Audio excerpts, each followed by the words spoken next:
Hola amigos, ¿cómo les va? Mi nombre es Ramiro Espinosa, abogado con especialización en el área de Derecho Penal. Hoy es 10 de abril. Les recuerdo que tengo matrícula activa en la provincia de Córdoba y en la provincia de Neuquén y también en el orden federal. En este canal comparto experiencias que voy recolectando a través del ejercicio profesional, principalmente, al menos por ahora, en el área penal. También desarrollo algunas otras disciplinas, pero en este momento en este canal expreso mis experiencias profesionales en ese campo. Hoy quiero hablarles sobre un tema que a veces parece técnico o de menor cuantía, pero que en muchos casos puede cambiar por completo la dinámica de un juicio. Me refiero a a la acumulación de expedientes penales. Voy a contar esta experiencia a través o a partir de un caso real en el cual estoy trabajando en este momento, que termina abriendo desde mi punto de vista un debate interesante en relación a la acumulación de expedientes en un proceso penal, particularmente llegando hacia la etapa del juicio abierto, sobre cómo una decisión procesal o una mala decisión procesal puede desorganizar todo un juicio y eventualmente tener como consecuencia perjudicar a imputados que, de acuerdo a las situaciones que se dan en esa acumulación de expedientes, podrían verse muy agraviados, digamos, muy perjudicados ante esa situación. ¿Qué es la acumulación de expedientes? Para entender este problema que quiero mostrarles hoy, primero hay que entender qué es la acumulación de expedientes en un proceso penal. ¿Qué significa esto?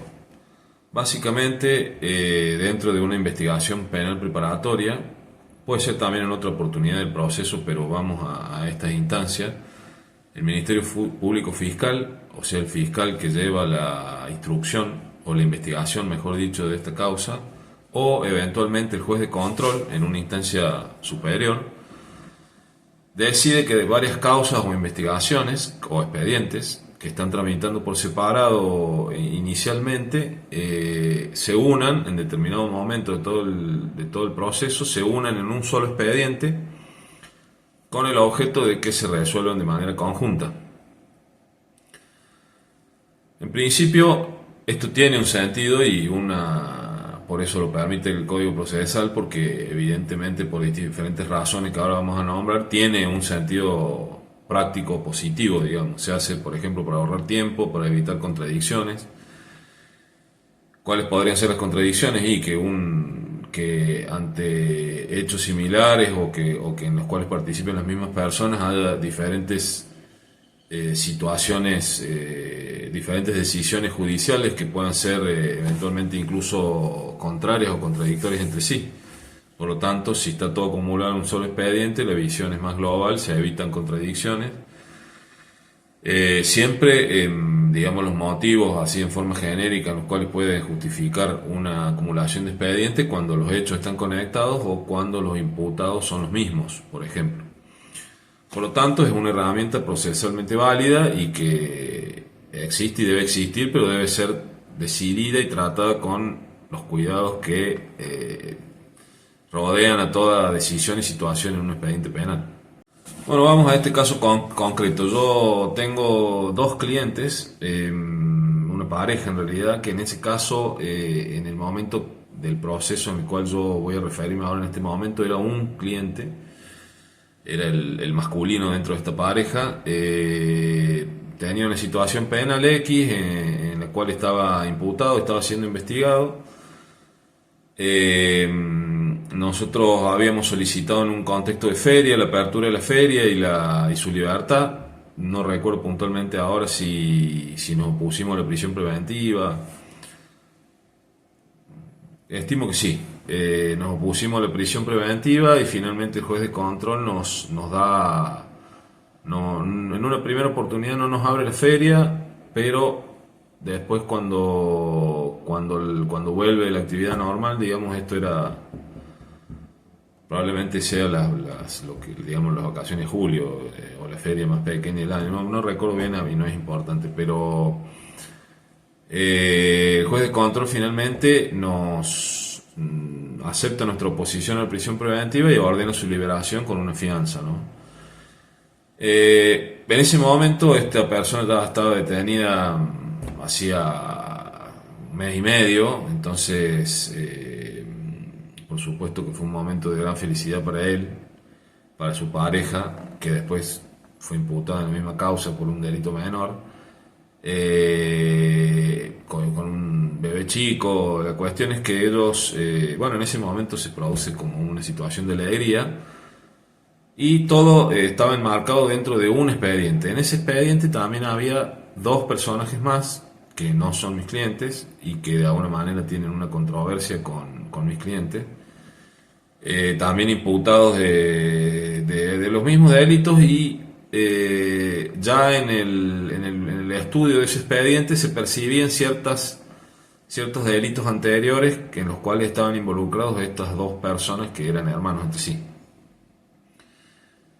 Sin embargo, yo, por supuesto, focalizando mi atención en mis clientes, percibía esto en el expediente, pero lo pasaba en forma más rápida, digamos, para ir a las situaciones puntuales relacionadas con mi cliente.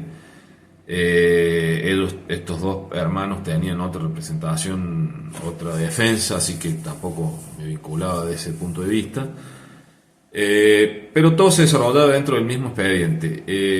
Luego, en ese momento de que se decreta la libertad o recupera la libertad mi cliente, se toma una decisión procesal posterior, que es acumular este expediente en el cual yo trabajaba a un expediente, suponemos principal, digamos, que después se define como principal. Y yo en ese momento vi el decreto en el SAC y vi la resolución o la decisión del fiscal de instrucción en el SAC, que es el sistema de administración de causas que utilizamos los abogados para ver día a día cómo va la causa acá en la provincia de Córdoba, todas las causas en las cuales intervenimos, y vi esa decisión. La verdad que la pasé un poco por alto, la observé, la analicé rápidamente, no encontré motivos de agravio iniciales, pero pasan los días, empiezo a intentar ingresar en ese nuevo expediente al cual había sido acumulado y del cual tampoco tenía una referencia concreta. Creo que el decreto del fiscal en ese momento no individualizaba cuál era el expediente al cual se acumulaba en el que yo venía trabajando. La cuestión es que no lo podía encontrar en el SAC, empiezo a llamar a la fiscalía, por favor, ¿qué pasa? No puedo ver, no puedo observar. Del otro lado, un proceso complicado, digamos, siempre ocupados, con poca voluntad concreta de ayuda real en una primera instancia, hasta que de a poco van identificando el problema, todo esto a través de llamadas, alguna visita personal en los casos que eso es necesario. Finalmente pasan los días, obtengo acceso al expediente principal. Cuando abro el expediente principal me encuentro con una caja de Pandora, dado que estos dos hermanos estaban involucrados en una serie bastante amplia de delitos y todos habían quedado, a través de esta decisión del Ministerio Público Fiscal, en el mismo expediente, incluyendo una tentativa de homicidio agravada por el uso de arma de fuego y otra serie de agresiones, violencia, todo tipo de situaciones que, si bien la situación inicial por la cual yo intervengo tiene a un viso de violencia, esto era, digamos, involucrarse en una situación totalmente mucho más grave y que esta situación tenía consecuencias que en ese momento las vislumbré, pero después se fueron agravando con el tiempo y ya me voy a referir a ellas. Vale la pena decir que, para dar un ejemplo, una de estas causas, que era la más grave, que es tentativa de homicidio, había sido una riña en la calle entre estos dos hermanos y un grupo importante de personas, iniciada aparentemente. Todo esto lo estudio yo en el expediente porque lo leo y le dedico tiempo a entender toda esta situación. tratando de buscar lazos que conectaban con mis clientes. La cuestión es que estos dos hermanos se pelean en un lugar de la Sierra de Córdoba con una gente en la cual había un antecedente entre ellos, era una operación comercial por la compra-venta de un terreno.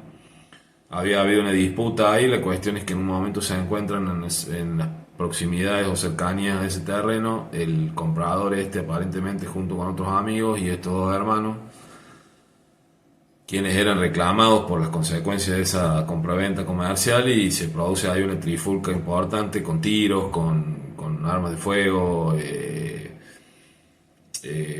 golpes, había unas motos involucradas, se caen de las motos, bueno, toda una serie de situaciones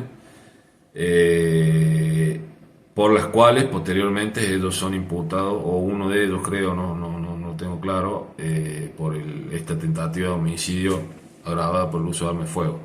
Todo ese hecho no tiene, ni tuvo, ni tendrá nunca una vinculación con mis clientes. Mis clientes no intervinieron en esa compra-venta comercial de ese inmueble. No vaya a saber si en ese momento, esto también aparte temporalmente tiene otro momento, otro tiempo. Entonces, mis clientes no lo sé, pero quizás ni tenían relación con esos dos hermanos en aquel momento. Las víctimas de esa tentativa de homicidio tampoco tienen ninguna relación con mis clientes, no se conocen. Esto sucedió en un lugar totalmente distinto, alejado kilómetros y kilómetros de donde se producen los otros hechos, los cuales sí están involucrados mis clientes. La única vinculación era que estos dos hermanos habían estado involucrados en aquella situación, en esta que estoy contando, de tentativa de homicidio agravada por el uso de arma de fuego, y son los mismos dos hermanos que están involucrados en la otra situación 2 años después o 1 año y medio después, en las cuales están involucrados mis clientes. Bueno, esto fue una situación una situación procesal absolutamente sorpresiva. Ya no teníamos tiempo de oponernos ni de recurrir a esa decisión del fiscal de instrucción, ya había pasado el plazo que la ley nos otorga. Esto no solo fue sorpresivo, sino que además fue, y todavía el día de hoy continúa siendo muy lesivo para la realidad procesal y real, valga la redundancia, de nuestros clientes.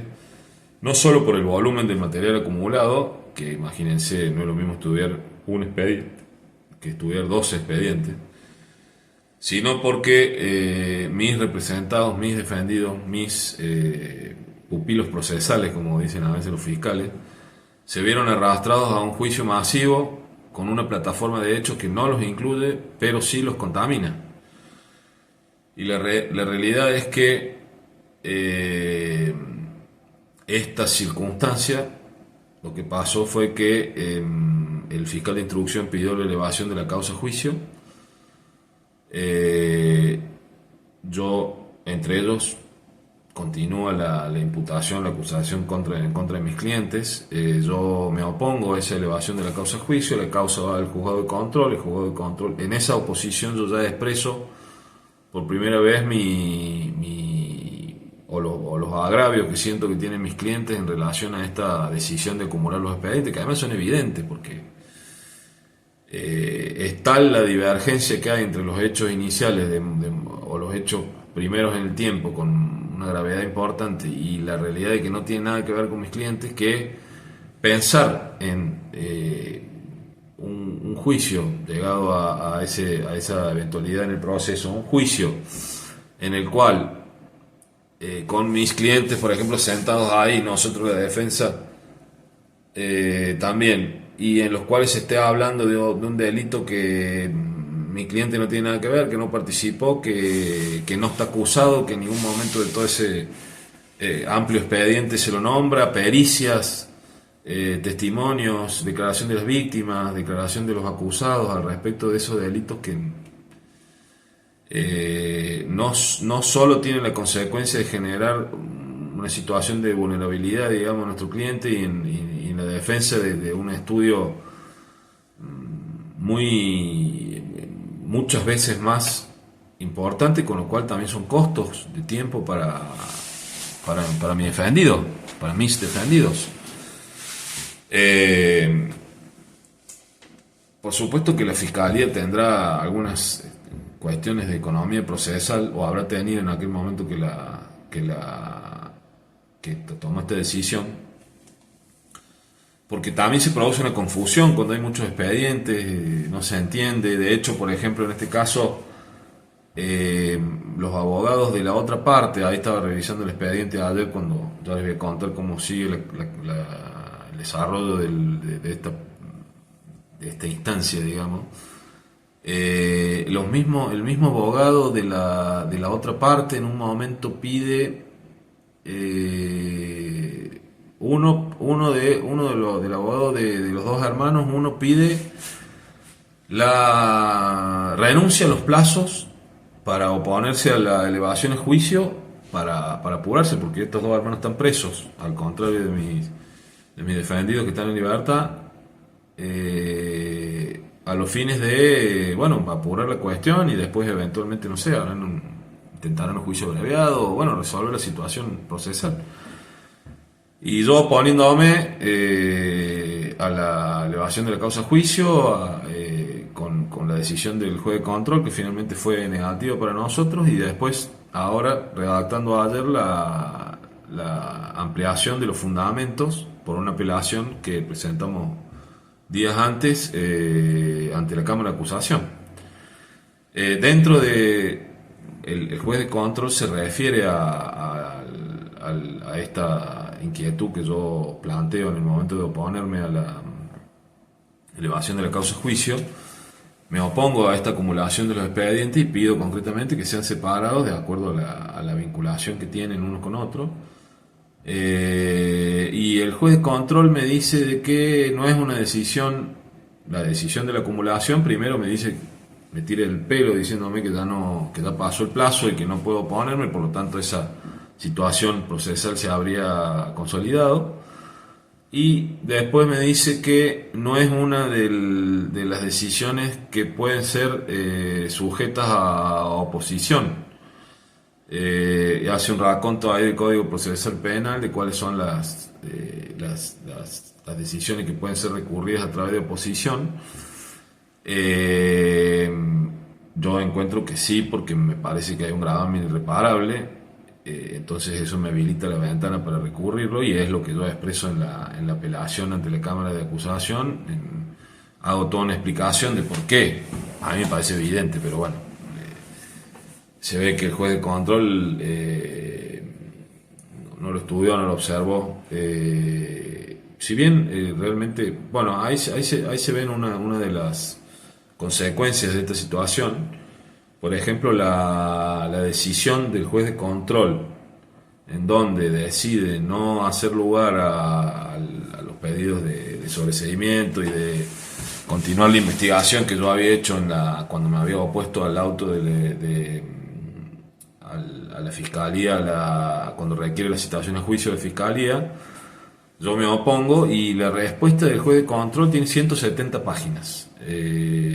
De las cuales 120, 130 son relacionadas con los otros delitos que han cometido, o supuestamente cometido, estos dos hermanos, y 40, 50 tienen que ver con mi caso. Pero yo tengo que leer las 170, porque a veces también la forma de exponer de parte del juez de control no es que divide, bueno, ahora voy a hablar sobre este expediente, ahora voy a hablar, no, es todo digamos, hay que cerciorarse de que no haya situaciones que merezcan ser analizadas dentro de esa resolución que tengan que ver con el caso de mis clientes. Entonces se multiplican los tiempos y se facilitan los errores. Les contaba este ejemplo de el abogado defensor de estos dos hermanos. Uno pidió renuncia a los plazos cuando, si los expedientes no estuvieran acumulados, el caso de ellos podría estar en otra situación procesal, y no los perjudicaría el hecho de que yo esté recurriendo a esta elevación de la causa de juicio. Ya a lo mejor ya tendría pactado un juicio abreviado. Y el otro abogado en un momento también solicita que se por decirlo de una manera, se comiencen las negociaciones para un juicio abreviado, a lo cual el fiscal de instrucción en ese momento le responde de que su defendido ya había sido elevada la causa a juicio porque no se había opuesto. Por lo tanto, para ese abogado también evidentemente no logró terminar de comprender un expediente que se había complejizado bastante. Por supuesto no vamos a, tanto la tarea mía como la tarea de los otros abogados, requerirá el tiempo que requiera y bueno, eventualmente se justificará con los honorarios que se cobran o no, pero no es una excusa respecto a nuestro trabajo, pero sí tiene que ver con los derechos de nuestros clientes a un juicio justo, a un juicio en el cual el juez valore puntualmente la situación en la que están involucrados mis defendidos y no su cabeza, por más profesional que sea el juez y por más entrenado que esté para dividir las cosas, en el cerebro del juzgador, digamos, resulta complicado diferenciar una cosa de la otra cuando están todas mezcladas. A riesgo de ser un poco reiterativo, quiero decir en forma expresa y concreta cuáles son las consecuencias prácticas de la acumulación. ¿Cuál es el problema concreto de que se acumulen los expedientes? A primera vista se podría decir, bueno, está todo en un solo expediente, qué mejor. Pero no, en algunas situaciones no, porque cuando acumulas causas sin una verdadera conexión o solamente por conveniencia procesal, lo que hace es diluir la individualización de las conductas, que es algo fundamental en el proceso penal. Lo más grave es que el juicio deja de ser sobre tu defendido, tu cliente y sus actos. El juicio deja de ser o tener objeto principal en esas conductas y sobre esas personas y se convierte en un juicio sobre un entorno, en un contexto contaminado, sobre cosas que no tienen nada que ver con él. Una a una, ¿cuáles son los efectos? Se desnaturaliza el objeto del juicio porque ya no se trata de dilucidar qué hizo esta persona tal día en tal lugar, sino de intentar resolver un universo de conflictos distintos, todos juntos en un mismo acto, y eso es muchas veces inviable. Como segunda agravio, digamos, o efecto, se afecta el derecho de defensa, porque el defensor tiene que estudiar y eventualmente refutar hechos que no están ni siquiera dirigidos contra su cliente. Durante el desarrollo del proceso, obviamente, no me imagino yo explicando nada que tenga que ver con el otro hecho que protagonizó la otra persona, pero sí lo tengo que repasar y sí podría suceder que me veo obligado a hacer algún tipo de manifestación o intervención. Eso me obliga a desviar recursos, tiempo y foco y pone al imputado en una posición de desventaja e injusta frente a los otros. Tercer elemento es que perjudica la percepción del tribunal, porque aunque los jueces sean técnicamente capaces, son humanos y durante el juicio, por ejemplo, escuchan hablar de un intento de homicidio, amenazas, conflicto de vieja data, la carga emocional y simbólica recae sobre todos los imputados, incluso los que no tienen relación con esos hechos. Y número 4, se extiende innecesariamente la duración del proceso, porque un juicio que podría resolverse en 3 jornadas se vuelve un maratón de audiencias, testigos, pericias que solo sirven para sostener hechos que a mis defendidos ni los rozan. Bueno, en este contexto, ¿qué le pedimos nosotros a la Cámara de Acusación? Aparte de manifestar toda una serie de agravios en relación a los delitos propiamente dichos, principalmente argumentamos, como ya dije en algún segmento de este video, que sí es revisable esta decisión, por más que no nos hayamos opuesto en tiempo y forma, debido a que genera un gravamen, un gravamen irreparable que tiene consecuencias hasta ahora y las va a seguir teniendo en el desarrollo del proceso, lo cual vulnera los derechos garantizados constitucionalmente para mis defendidos. Entonces, ese es el argumento principal. Tratamos de demostrar por qué genera un gravamen irreparable, que son bastante de los elementos que estuve poniendo acá en este video. Y en la misma, esto se conoce como la doctrina del gravamen irreparable, que la Cámara de Acusación y el Tribunal Superior de Justicia de Córdoba, en muchos antecedentes,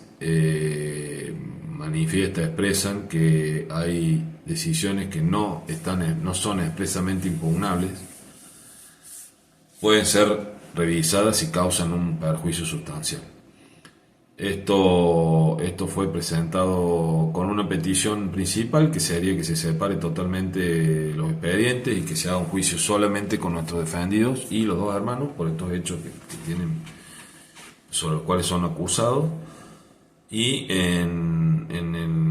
subsidiariamente, si eso no aparece viable para la Cámara de Acusación, que al menos excluya del mismo tratamiento los hechos que realmente de ninguna manera tienen que ver con nuestros clientes, porque hay unos hechos también que son intermedios en los cuales es la misma víctima. Fueron nuestros defendidos, no tuvieron nada que ver ni están acusados de eso, fueron supuestamente acciones cuya autoría son estos dos hermanos, pero que la víctima es la misma. Entonces hay una posibilidad de que eso pueda ser acumulado, pero de ninguna manera aquellos otros. Entonces tenemos esa petición principal y una petición subsidiaria al respecto de lo que consideramos un agravio, que es la acumulación de estos expedientes. Finalmente, y para cerrar, este caso me abre varias lamparitas, digamos, de reflexión, no solo desde el lado jurídico, sino también desde el lado humano.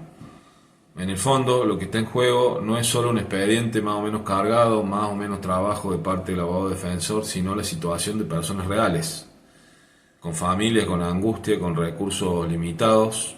En este caso, esta pareja tiene un niño pequeño, creo que ya lo comenté, la mujer está por tener otro bebé, ahora pronto. Esta pareja tiene que enfrentar un juicio complejo, digamos, si es que esto no se subsana, sin saber muy bien por qué están metidas en una historia que no es la suya. No voy a contar cuáles fueron las circunstancias por las cuales se vieron involucradas en esta situación, pero requerirían un repaso. De todas maneras, el juicio penal tiene que ser claro, tiene que ser acotado, tiene que ser justo, tiene que estar centrado en lo que cada persona hizo y no en un contexto que le rodea de forma directa o inclusive indirecta o lejana. Por eso este punto lo peleamos con fuerza ante la Cámara, porque creemos que todavía estamos a tiempo de evitar un juicio justo o desproporcionado. Bueno, cualquier inquietud, comentario que tengas, con gusto, atentamente lo leeré. Gracias, saludos.